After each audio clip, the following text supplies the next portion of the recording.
Pemirsa Lansol kali ini kita akan membahas topik mengenai APTB dilarang masuk kota Jakarta. Ya, dan bersama kita sudah hadir narasumber Bapak J.H. Sitorus selaku Sekretaris Organda DKI Jakarta dan juga Ibu Ellen Tangkudung yaitu Sekjen Masyarakat Transportasi Indonesia. Dan sebelum membahas lebih lanjut dengan narasumber kami, kita saksikan dulu paket berikut ini.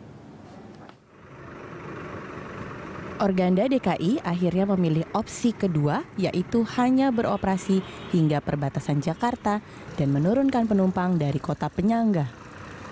Sebelumnya, dua opsi yang ditawarkan Pemprov DKI dinilai Organda DKI merugikan. Opsi yang pertama, APTB diizinkan tetap masuk dalam jalur Transjakarta dan mengangkut penumpang Transjakarta tanpa mendapat kompensasi dari penumpang maupun Pemprov DKI.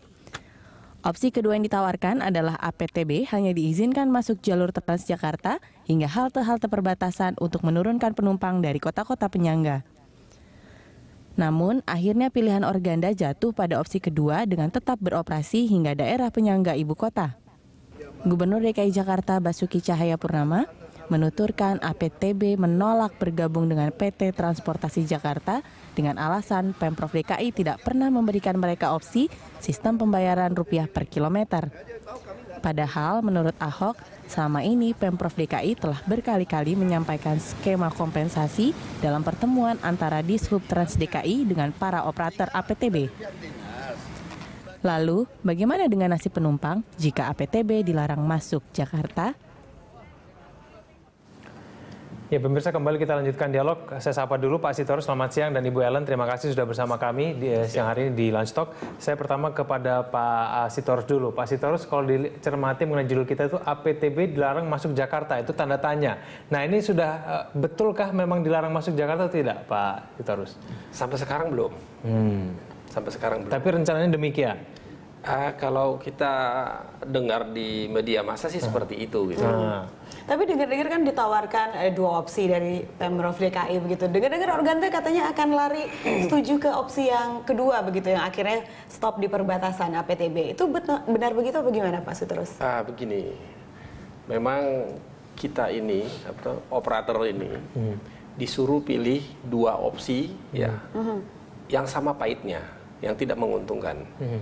Ya, yang pertama boleh masuk koridor busway dan melayani penumpang busway, ya, dan mengikuti SPM dari busway, ya, dan mengikuti manajemen dari busway, tapi tidak ada kompensasi pembayaran, ya kan? Yang kedua, kami mengantar sampai perbatasan.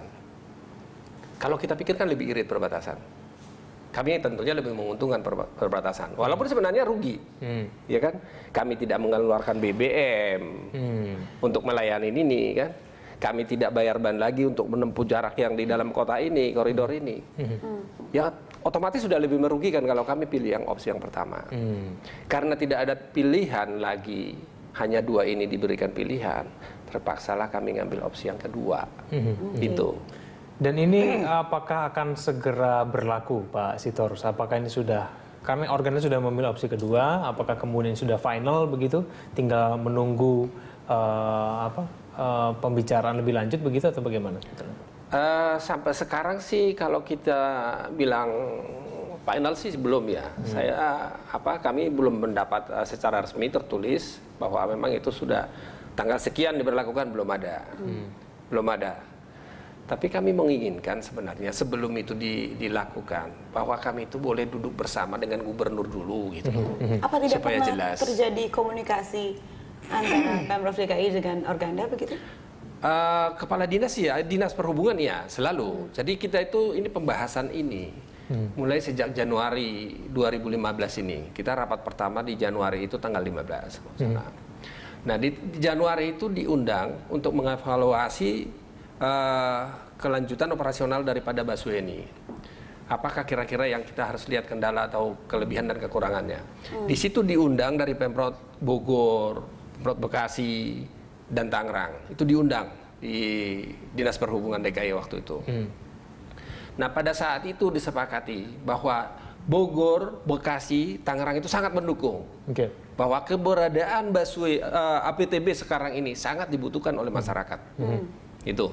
Jadi harus dipertahankan. Itulah di Januari itu.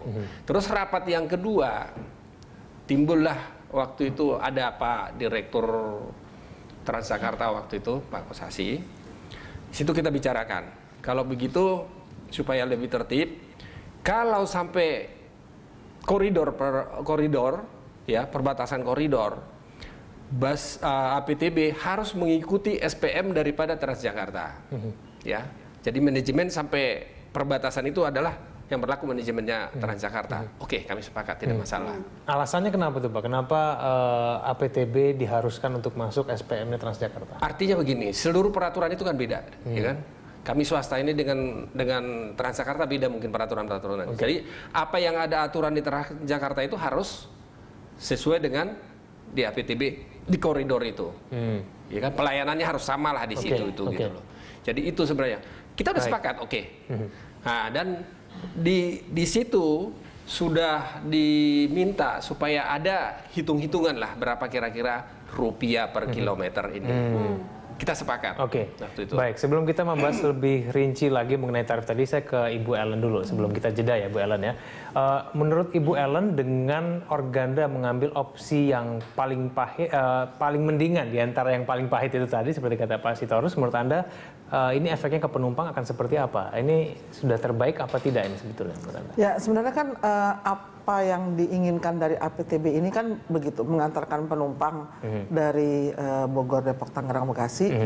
Depok belum ada ya, Bogor, Tangerang, Bekasi untuk masuk ke Jakarta, dan itulah kenyataan komuter yang setiap hari ada kita lihat, baik melalui kendaraan pribadi maupun angkutan umum. Nah, kalau sampai di ujungnya saja pelayanan ini diberikan kepada masyarakat, pasti ada masalah dengan pergantian. Pergantiannya seperti apa? Penumpangnya pertama, dia harus berganti moda, ya. Kemudian yang kedua, ketika pergantian moda itu, apakah infrastrukturnya sudah siap? Kan pasti ada ngetem atau ada antrian, tempatnya juga mungkin tidak siap untuk itu. Kalau dilihat dari tempat-tempatnya sih memang tidak siap untuk itu. Nah, kalau seperti itu ada dua jadinya. Kalau penumpang kalau jadi susah, opsinya adalah mendingan saya naik motor, mendingan saya naik mobil pribadi kalau susah, harus pindah lagi gitu. Kemudian kalau buat lalu lintas sendiri, kalau ada kemacetan karena adanya pergantian itu, ada antrian dari bus, ada ngetem, kan jadi sulit lagi, jadi macet lagi di ujung-ujung itu. Berarti menambah masalah baru lagi gitu ya Bu Ellen? Menambah masalah baru menurut saya. Dan tampaknya impact-nya ke masyarakat pengguna public transportasi cukup tinggi ya Bu ya? Iya. Jadi si pengguna transportasi itu akan jadi susah ya, gitu. Itu kita akan bahas lebih dalam Ibu, tapi kita harus jeda dulu. Pemirsa, kami akan kembali usai jeda berikut ini.